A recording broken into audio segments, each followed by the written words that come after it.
So today, Dee Dee and I talked about the marriage retreat that we hosted just last weekend. It was really interesting, the responses that we got for people that came to the marriage retreat, but people that didn't think it was for them. Is a marriage retreat for you? Well, tune in to hear more about what we have to say about that. And at the very end, you'll get to hear about a special gift that's available. Welcome to Live Your Design.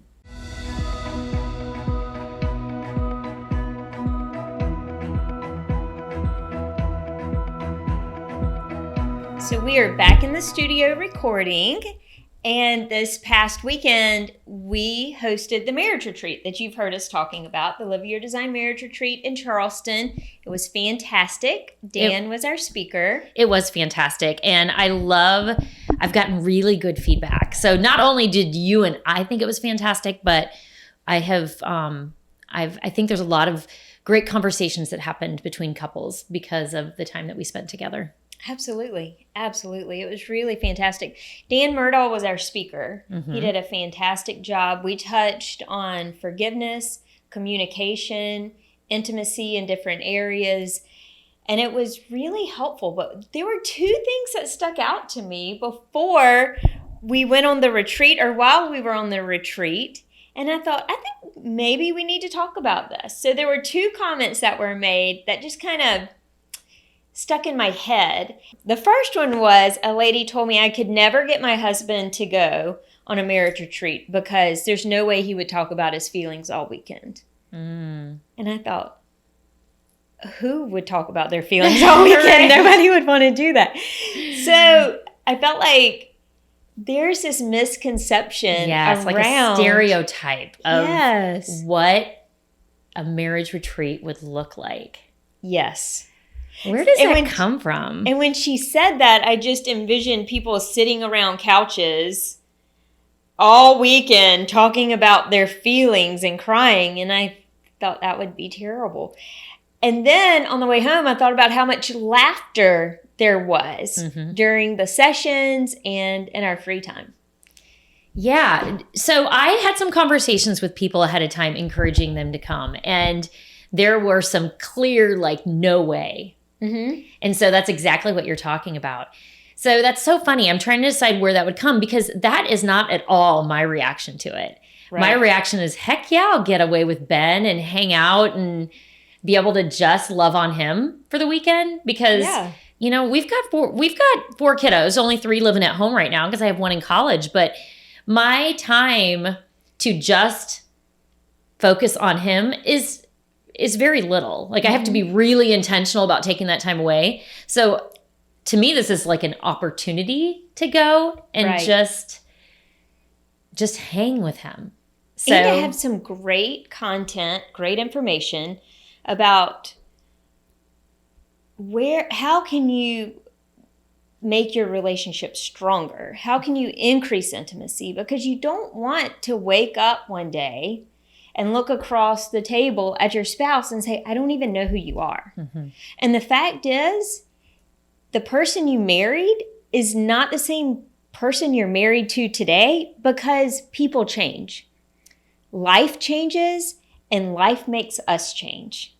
Yes, and there's so often that we stop connecting about who we are and what we want and what we're dreaming of because we get so engrossed in our jobs and parenting. And honestly, even sitting down that very first night of dinner, which we had some great meals together with great fellowship time in community. And there were so many couples that came together that didn't know each other that I think that new friendships were formed. Yes. But also it was fun how we were able to see how many people found connections amongst each other that they came from different areas or different walks, but they had connections. And then that slowly that made an easier way to be able to start conversations. But that very first night, what is one of the things that we're talking about at every table? Parenting. That was one of the things that immediately people were able to connect with. The thing about that is because we're so engrossed on a daily basis with it, that's also what it tends to consume a lot of marriages. They are so consumed in the daily running to soccer practices and the dance routines. The logistics of being parents. Yes. Yeah. And the problem, like if there's school issues or just all the things to work out or behavioral issues. And the connection of the two parents get lost during that time that they're working out all the life issues with their children. So in the first night, that's what conversation was going on in a lot of those tables, is just about parenting. And then we started I think through the weekend, we started talking about us. And we had some good conversations about marriage that came after the sessions when we were gathered with the people. Yeah. And one thing too, I think it makes it easy to hide behind the struggles you're having or the doubts you're having in your marriage when you can hide behind the children's schedules. Mm-hmm. Yeah. The other comment that somebody mentioned to me was said to them when they said they were going on this retreat. Somebody said, "Oh, I'm sorry. I didn't know you guys were having problems." She was like, we're not. That's why we go to these retreats. And they try to go to one every single year.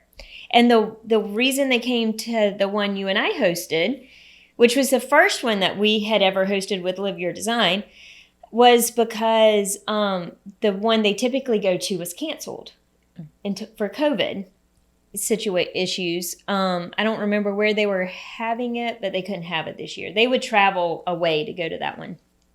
And so she said, "I knew I could come to this one." So we signed up to come. And when she said, "We go every year." And it's strange to me that people just think when I'm having a real big problem in my marriage, that's when I need to go on a marriage retreat. Mm-hmm. And I would say to that, if you are having a huge struggle in your marriage and you think a weekend marriage retreat is going to resolve it, you may be disappointed, because it's probably not going to be resolved in a conference setting. You may need to go to counseling, mm-hmm. which Dan Murdaugh is a counselor. He's a marriage counselor, and we intentionally brought him in to be our speaker, to be a resource to the people who were attending. If they wanted to pursue that with somebody, they now know somebody they could talk to. They've made a connection with him. They know he's not weird, and he's not going to make you say, "Tell me all about your feelings today." So I think one is understanding the purpose of what these types of events are for.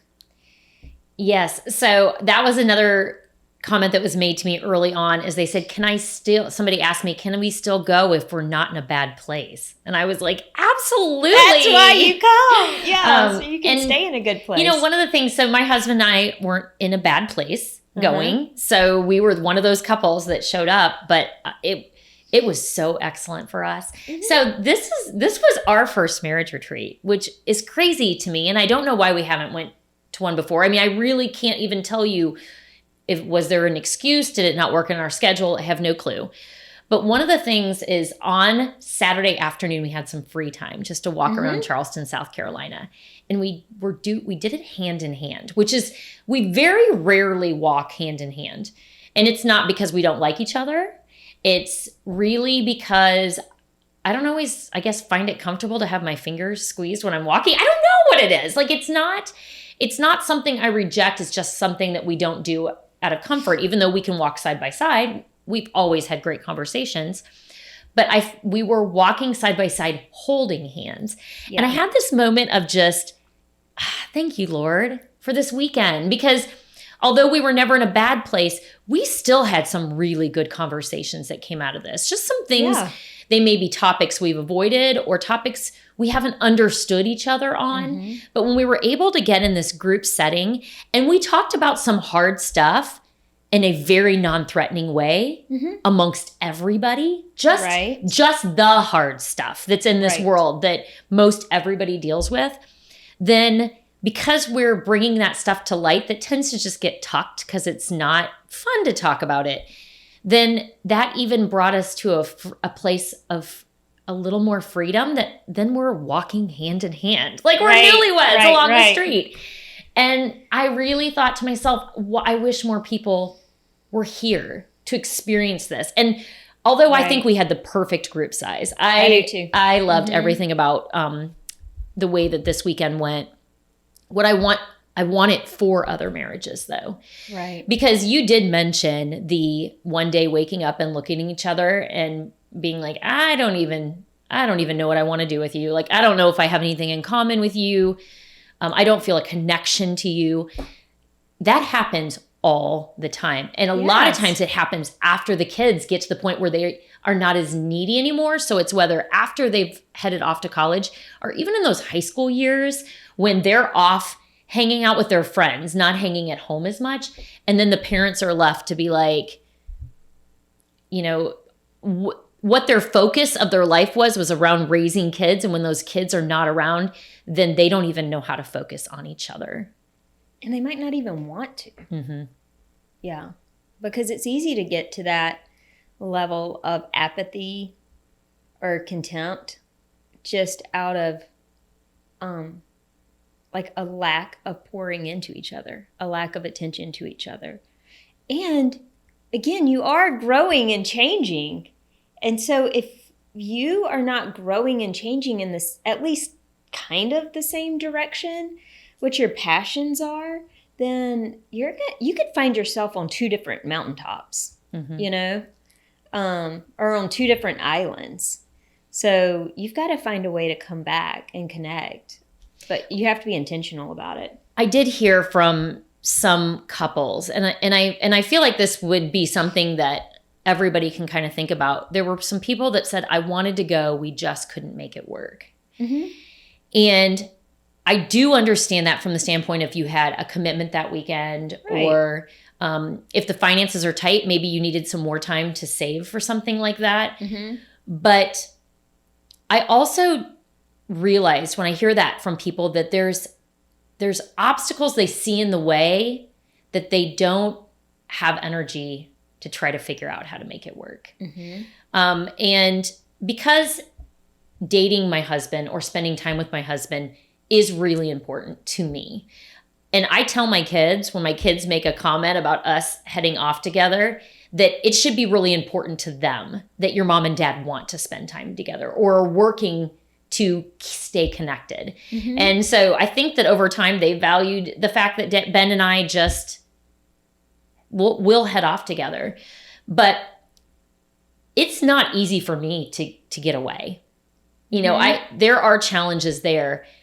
I just don't let obstacles get in the way. Like, because it's a priority to me to make it happen. I made the huge mistake this time around that it was, okay, you and I have been planning this for how long? Mm-hmm. I didn't set up childcare. And actually, when I said something to you, I don't know that you were like, yeah, I better have some conversations too. I don't know if you had your childcare. I had two different people that I assumed would be available, but I was like, I don't think I've actually had the conversation. Yeah. Yeah. But in childcare, a lot of times is an obstacle for someone. Right. But to me, I just knew that I would work it out. Like, I knew that I would because you were hosting it with me. But you had to be there. But I've done this even signing up for things, like going away with Ben, because I knew that wasn't an obstacle that I was going to let and get in my way. Right. But thinking about those things ahead of time, like getting away with your husband's super important. If you're in an area where you don't have family around, which that would be me, our family is like 800 miles away, that I have to rely on paying for childcare or switch, like having friends help me out, which would gladly, a lot of friends out there would gladly help out in those cases, especially for something that I'm going to get away and pour into my marriage. Like, could we switch off kids? Help me out. Yeah. This time. Mm-hmm. Yeah. But sometimes those obstacles actually shut people down, and it's unfortunate. Instead of seeing them like, this is just something I have to figure out, instead of this is something that actually stops me. Right. And I did have a conversation with several people that this actually, like some obstacles stopped them instead of became something that they were willing to work out. Right. And you're going to have things you can't change and you have to be there and you want to be there. Like, I wouldn't miss one of my kids' activities for that. Mm-hmm. But what I would do is if it were important to me, I would say, I can't do that, but I'm going to do this. Mm-hmm. I would find another alternative to find a way to create time to spend time with Ken and pouring into our marriage. And I think that's what you're talking about too, being an overcomer. What is the end goal? The end goal is to be able to focus on your spouse and think about your future together. Evaluate where you are right now together. And it's so much more about your own heart necessarily than it is where your spouse is. Mm-hmm. And I mean, you are going to walk away from an event like that. You should walk away from an event like that, having personal growth, having growth with the Lord, and having growth with your spouse. And so I love these types of events. I love these types of weekends because it's not just about us. It's about the couples that we're connecting with. Mm-hmm. We need to have community with other couples that believe in marriage like we do. Mm-hmm. In fact, somebody was telling me this weekend about a man who had introduced another married man to some other woman. What? Why? Why would you do that? That's a terrible idea. Those aren't your friends. Right. That's not who you want to hang out with. No. You want to make connection with people that have the same morals and same values that you do, that want to raise your kids the same way you want to raise your children. Mm-hmm. You know? And so it may be that you have an opportunity in the future, your church is throwing a marriage retreat, or you see somewhere else and you take that opportunity. Like, let me encourage you to take that opportunity. But if there's not anything like that that's available around you, I also want to encourage you that small groups that are available through churches where you can gather, typically on a weekly basis. And again, immediately somebody's radar may go off and go, I can't make that happen. That doesn't make sense in my schedule. But again, those are one thing that Dee Dee, you and I in our lives have always been very intentional about making small group happen because we know the importance of community. Mm-hmm. But again, you're gathering. Most of the time there's different small group options. You can gather with other parents that are in the same stage of life that you are and be able to come together with community, be authentic, share, grow personally together. You're able to do that when you find that community. So if a marriage retreat right now is not something that is you don't see any availability around for that, look at other ways that you can do the same kind of connecting or finding community. It really is everywhere when you are intentional on looking for it. But you may have to go look. Mm-hmm.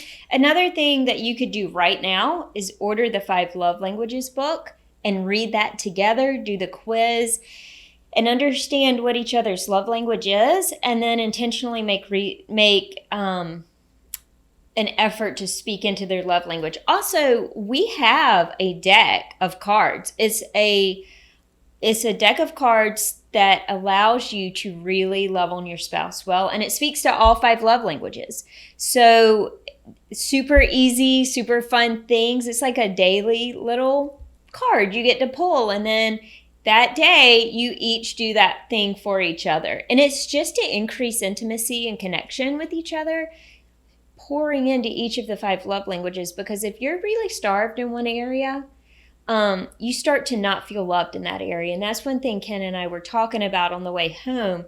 He said, because I made the comment that when you get negative filling up of one of your love language buckets, how detrimental it is. And he said, how could you get negative filling up of that?